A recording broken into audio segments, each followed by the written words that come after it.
आज के हमारे इस वीडियो का टॉपिक है how to run 3 phase motor on single phase supply. मतलब कि हम 3 फेज मोटर को सिंगल फेज सप्लाई पे किस तरीके से चला सकते हैं।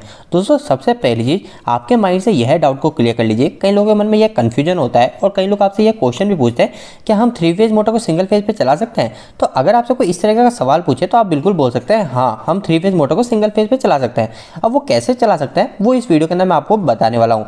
इसी के साथ साथ मैं आपको यह भी बताऊंगा कि जब हम सिंगल फेज से किसी भी 3 फेज मोटर को चलाते हैं तो उसकी जो डायरेक्शन होती है उस डायरेक्शन को हम किस तरीके से बदल सकते हैं।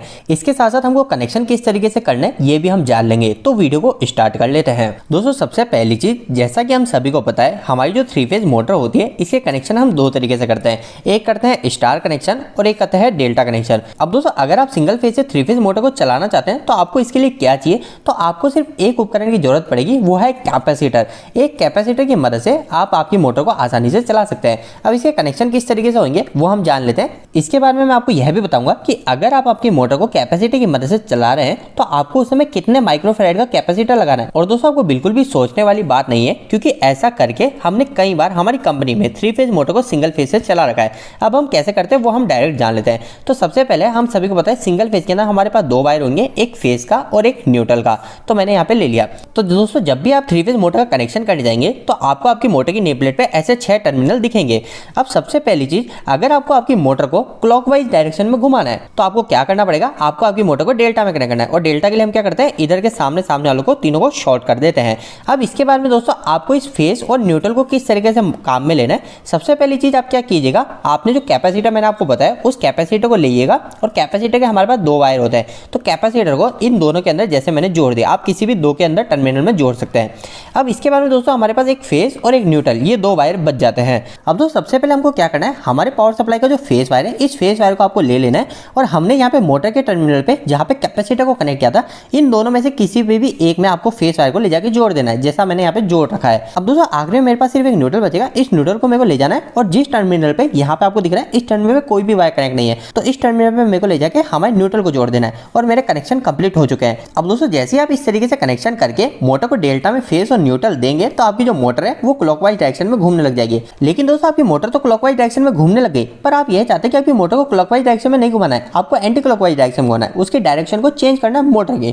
तो आपको क्या करना है, अब जो आपके मोटर के जो 6 टर्मिनल ना इसको हमको डेल्टा में नहीं, हमको यहाँ पे स्टार में कनेक्ट करना है। तो हम क्या करेंगे, इधर के तीनों को इधर से शॉर्ट कर देंगे। अब दोस्तों हमको आगे कनेक्शन बिल्कुल सेम इसी तरीके से करना है। हमको सबसे पहले क्या करना है, इधर के किन्हीं 2 को, इसको भी कर सकते हैं, इन दोनों को भी कर सकते हैं, या फिर इन दोनों को, किसी भी 2 टर्मिनल को हमको कैपेसिटर के साथ में कनेक्ट कर देना है। तो मैंने इन दोनों टर्मिनल को कैपेसिटर के साथ कनेक्ट कर दिया। अब इसके बाद में मेरे को क्या करना है, हमारा जो फेस वायर है इस फेस वायर को ले जाके इन दोनों मोटर के टर्मिनल में से किसी भी एक टर्मिनल से जोड़ देना है। तो मैंने यहाँ पे इस मोटर के टर्मिनल से जोड़ दिया। अब आखिरी बचा मेरा न्यूट्रल वायर, इस न्यूट्रल वायर को मेरे को ले जाके ये जो खाली हमारा टर्मिनल है इस टर्मिनल के साथ में जोड़ देना है। और अब ऐसा करते ही हमारी जो मोटर है वो मोटर हमारी एंटी क्लॉकवाइज डायरेक्शन में घूमने लग जाएगी। एंटी क्लॉकवाइज डायरेक्शन में घुमाने के लिए हमको मोटर को स्टार कनेक्शन के अंदर जोड़ना होता है। अब दोस्तों इस सभी के बाद में आप 3 फेज मोटर को सिंगल फेज सप्लाई से चलाना तो सीख गए, पर आप सभी के मन में 2 क्वेश्चन डायरेक्ट आ गए होंगे। सबसे पहला क्वेश्चन यह होगा कि हमको यहाँ पे कैपेसिटर कितने का लगाना है, किसी भी मोटर को चलाने के लिए हमको कैपेसिटर कितने का लगाना है। और दूसरा क्वेश्चन आपके मन में यह होगा क्या यह करना सेफ है या फिर नहीं, हमारी मोटर कहीं खराब तो नहीं हो जाएगी। तो इन दोनों सवालों के अब हम एक एक करके जवाब जान लेते हैं। तो दोस्तों हमारा पहला सवाल कि हम कैपेसिटर कितने का लगाएं, इसका जवाब तो काफी सिंपल सा है। अगर जैसे हमारे पास में 220 वोल्टेज की सप्लाई है वो की सिंगल फेज है तो इस समय आपको 1 किलोवाट की मोटर के लिए 70 माइक्रोफैराड का कैपेसिटर की जरूरत होगी। जैसे कि हम उदाहरण मान लेते हैं कि हमारे पास 5 किलोवाट की मोटर है तो आपको क्या करना पड़ेगा, 70 × 5 किलोवाट है ना, तो 70 × 5 कर देंगे। तो 5 किलोवाट की मोटर को चलाने के लिए आपको 350 माइक्रोफैराड के कैपेसिटर की जरूरत पड़ेगी। इसके अलावा दोस्तों मैं आपको एक और बात बता दूं कि आप 110 वोल्ट की सप्लाई से भी हमारी 3 फेज मोटर को रन करा सकते हैं, पर इसके लिए आपकी जो कैपेसिटर की वैल्यू है वो काफ़ी ज़्यादा बढ़ जाती है और ये हमारा पूरी तरीके से सेफ भी नहीं होता है। फिर भी अगर आपको कभी इमरजेंसी के अंदर नो लोड पे हमारी मोटर को 110 वोल्ट से चलाना है तो आप क्या करेंगे, 1 किलोवाट की मोटर के लिए 240 माइक्रोफैराड के कैपेसिटर को लेके आएंगे। पर दोस्तों जैसा कि मैं अभी भी आपको बता रहा हूँ कि 110 वोल्ट की जो सप्लाई पे अगर आपको चलाना है तो ये आपकी रिस्क पे चलाइएगा। ऐसा करना आप बिल्कुल इमरजेंसी के केस में कर सकते हैं। और साथ साथ 110 वोल्ट की सप्लाई पे चलाने पे कभी भी मोटर को लोड मत दीजिए, वो आप सिर्फ एक बार चेक करने के हिसाब से जरूर चला सकते हैं।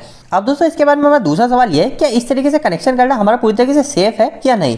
तो दोस्तों देखिए, सबसे पहली चीज, हमारी मोटर की जो एफिशिएंसी है वो एफिशिएंसी पूरी तरीके से कम हो जाती है इस तरीके से कनेक्शन करने में। तो चलिए छोड़िए, हमारी एफिशिएंसी तो गिर गई, पर क्या हमारी मोटर जल तो नहीं जाएगी। तो दोस्तों आप इस तरीके से मोटर को चला सकते हैं, पर दोस्तों इस तरीके से चलाने पर आपकी जो मोटर है उस मोटर पर आप काफी कम लोड ही जोड़ पाएंगे, आप उस पर हाई लोड नहीं जोड़ पाएंगे। अब आपके मन में एक यह क्वेश्चन आएगा कि आखिर मैं कितना लोड जोड़ूंगा।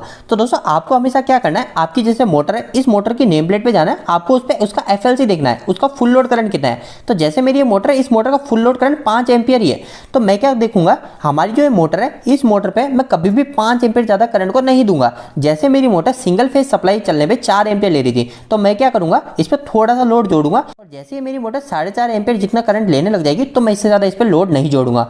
लेकिन दोस्तों मैं आपको साथ साथ ये भी बोलना चाहूंगा कि ये जो कनेक्शन होता है ये हमारे इमरजेंसी केस में ही किए जाते हैं, तो इस बात का आप ध्यान रखिएगा। मैंने सिर्फ आपको एक बेसिक नॉलेज देने के लिए इस वीडियो को बनाया है। दोस्तों इस वीडियो खत्म करने से पहले आपके लिए काफी महत्वपूर्ण सुनना है कि हमने एक और नया YouTube चैनल बनाया है। उस YouTube चैनल पर मैं आपको इलेक्ट्रिकल से जुड़ी जानकारी, इसके साथ साथ कुछ महत्वपूर्ण जॉब अपडेट भी देने की कोशिश करूंगा। अभी उस सेकंड चैनल पर मैंने एक इलेक्ट्रिकल की जॉब अपडेट भी की है, जो कि ITI वालों के लिए काफी इंपॉर्टेंट है, तो आप हमारे दूसरे चैनल को जाकर चेक कर सकते हैं। और अगर आपको हमारा वह सेकंड चैनल भी अच्छा लगे तो आपका सपोर्ट और प्यार वहां पर भी जरूर दीजिएगा। तो दोस्तों उम्मीद है कि आज के इस वीडियो के माध्यम से आपको कुछ बेहतर जानकारी मिली होगी। आपको ये वीडियो कैसा लगा, इस वीडियो को लाइक करके जरूर बताएं। अगर आपका कोई भी सवाल इस वीडियो के प्रति या फिर इलेक्ट्रिकल जुड़ा तो आप मुझे नीचे कमेंट बॉक्स में कमेंट करके पूछ सकते हैं। इलेक्ट्रिकल वीडियो आप हिंदी में देखना पसंद करते हैं, आज हमारे चैनल को सब्सक्राइब कर लीजिए। आज के लिए इतना ही, धन्यवाद।